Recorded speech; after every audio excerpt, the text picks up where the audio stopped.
तो हमारे देश के मंदिर किसके अधीन है? साधु संतों के। और उनके हमारे देश के मंदिर किसके अंडर में आते हैं? साधु संतों के। बड़े बड़े शंकराचार्य, बड़े बड़े सरस्वती, उनके आजू बाजू में कोई भटक नहीं सकता। इतनी तगड़ी व्यवस्था रहती है। उनके सैकड़ों, क्या बोलते हैं वो, अनुयायी, और वो रहते हैं सब उन्हीं के वेशभूषा में।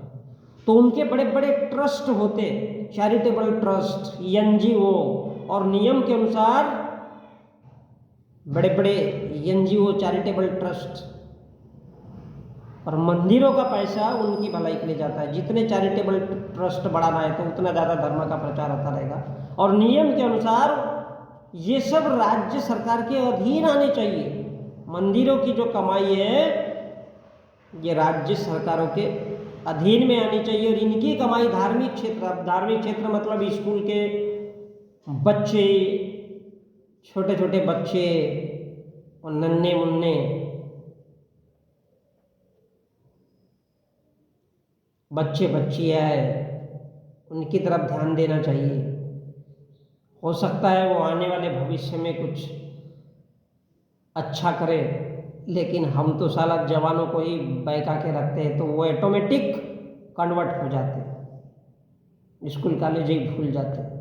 क्योंकि चैरिटेबल ट्रस्ट, बड़े बड़े ट्रस्ट, बड़े बड़े एनजीओ सब धर्मों के प्रचार के लिए बने हुए होते हैं। मैंने आज तक एक भी ऐसा ढंग का एनजीओ नहीं देखा है जो सच्चाई को सामने लाए। हो सकता है कि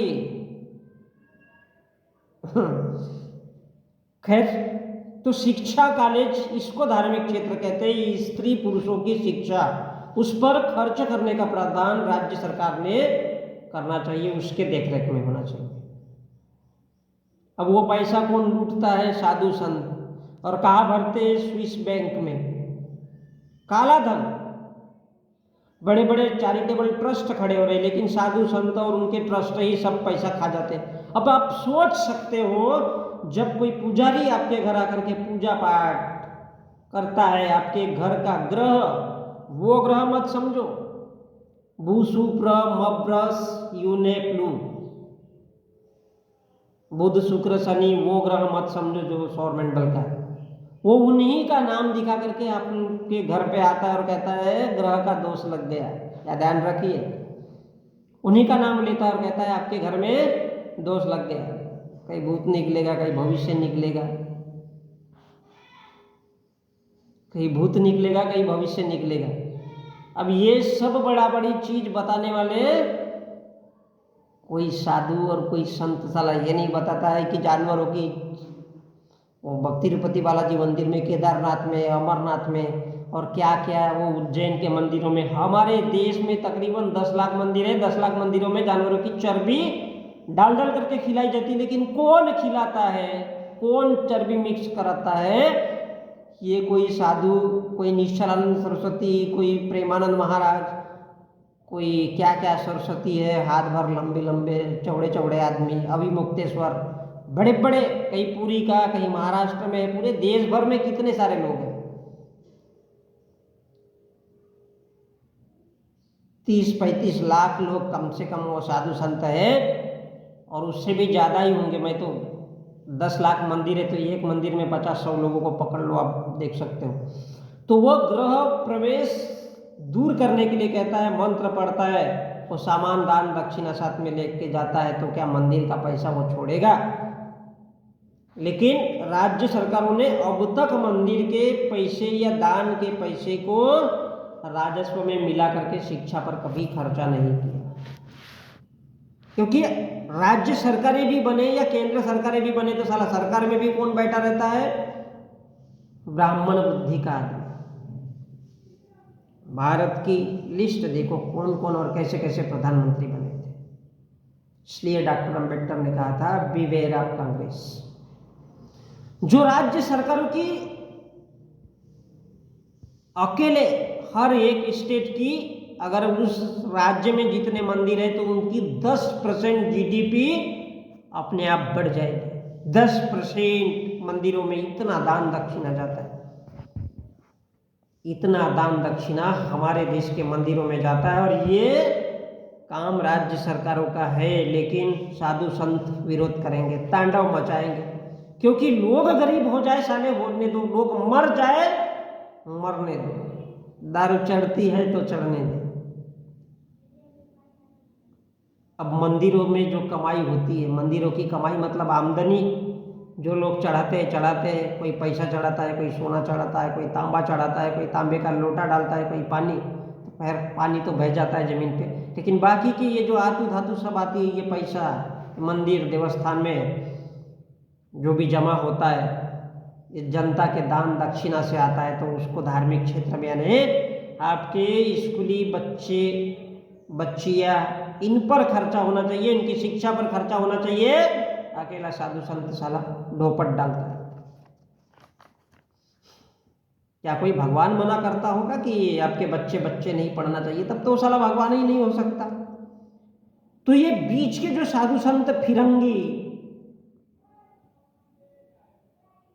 ये भगवे फिरंगी साधु संत अपना पेट भरने के लिए धर्म कहते हैं, पैसा कमाते हैं। कोई भगवान कभी पैसा लेने के लिए नहीं आता है,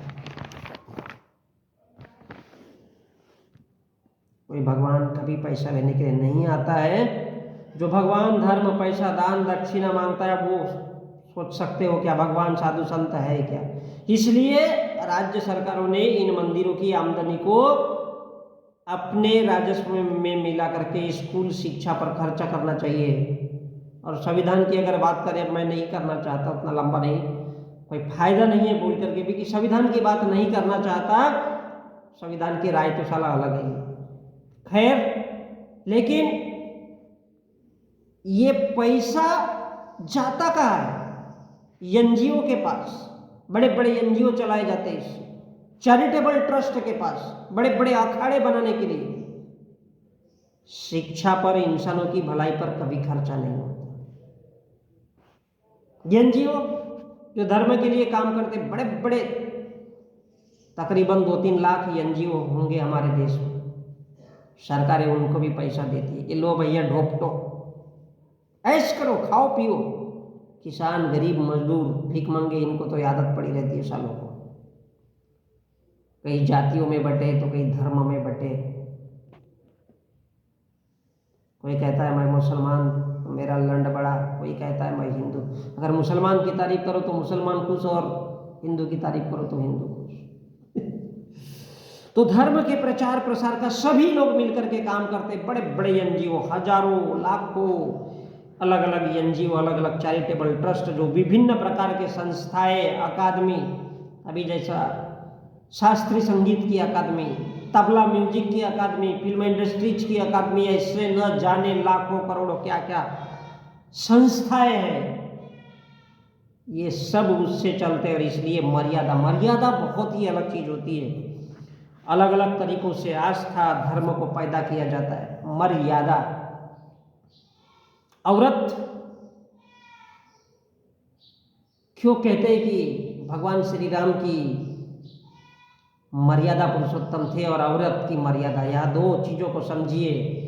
औरत की मर्यादा यानी कहीं भी खड़े होकर के अगर रो दी तो खड़े खड़े पुरुष को पसीना ला करके खड़ा करते,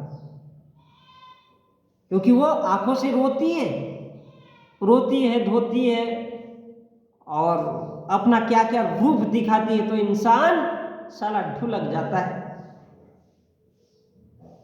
इंसान ढुलक जाता है भैया, ढीला हो जाता है, खड़ा कर डालती है खड़े खड़े इंसान को।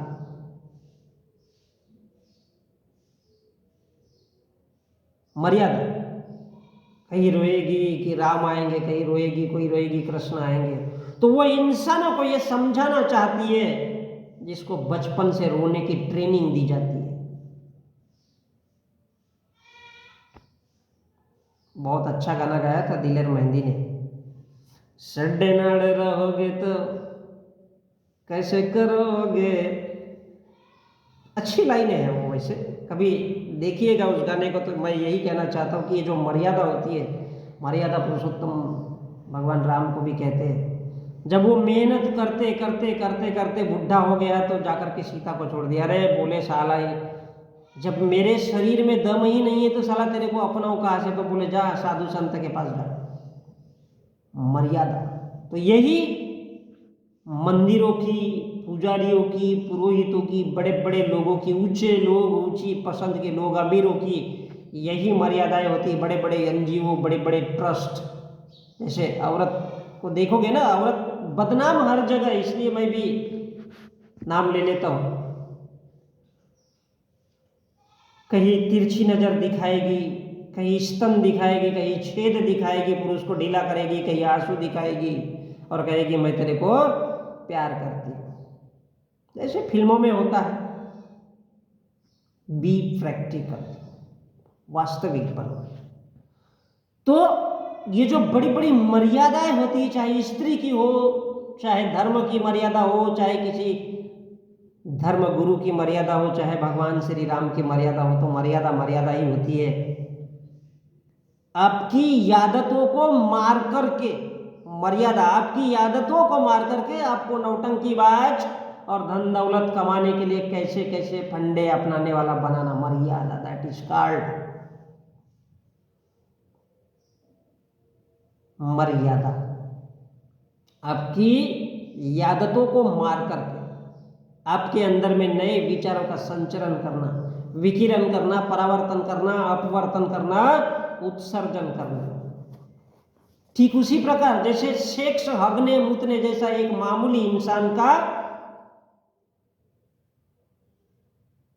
क्या है, एक मामूली सा धंधा है। जैसे हगते मूतते नाक से वो निकलता है सुबह सुबह, उसी प्रकार से सेक्स भी इंसान के जीवन का एक हिस्सा, और हम उसको प्यार, मोहब्बत, तो ये सब जो दिखाने के लिए होता है, ये एनजीओ और बड़े बड़े चैरिटेबल ट्रस्ट करते हैं, इनको पैसा देते हैं, बड़ी बड़ी कंपनियां इनके बीच में आती है, बड़े बड़े धर्म इनके बीच में आते हैं, इनको पालते पोसते बड़ा करते,